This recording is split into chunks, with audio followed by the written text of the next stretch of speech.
Assalamualaikum warahmatullahi wabarakatuh. Sahabat Himayah Foundation dan kaum muslimin dimanapun kita berada, ada sebagian orang yang ketika ditanya tentang apa agamanya, maka dia cenderung menyembunyikannya, ya, dan mengatakan bahwasanya hal itu adalah privasi dirinya.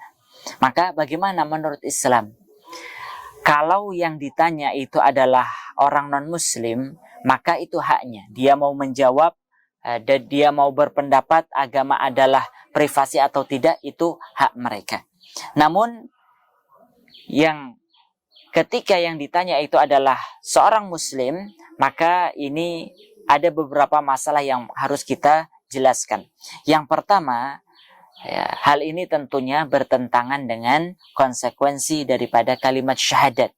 Ketika seseorang mengucapkan asyhadu alla ilaha illallah, maka makna asyhadu itu artinya adalah saya bersaksi. Namanya kesaksian harus dipersaksikan oleh banyak orang, ya. Harus dipersaksikan oleh banyak orang.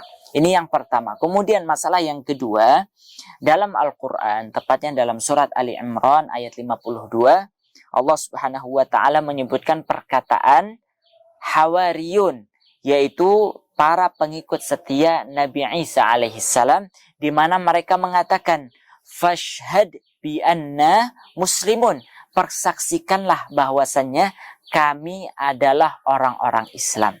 Nah, perkataan mereka ini menunjukkan akan kebanggaan mereka terhadap agama yang mereka anut. Mereka tidak sungkan-sungkan, malu-malu, takut untuk menyatakan bahwasannya saya seorang muslim.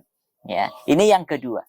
Adapun masalah yang ketiga, perlu dilihat apa latar belakang alasan dia berpendapat bahwasanya agama Islam yang dia anut adalah hal yang privasi.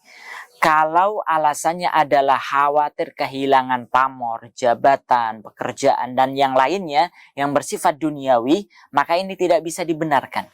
Ya, namun jika dalam satu kondisi, ya, dia ingin menyembunyikan keimanannya, khawatir akan nyawanya hilang, ya, sebagaimana kisah salah seorang dari keluarga Fir'aun, yaktumu imanahu, yang menyembunyikan keimanannya, khawatir kalau keimanannya disampaikan Fir'aun akan menyiksanya, maka ini bisa dibenarkan, ya, maka ini bisa dibenarkan.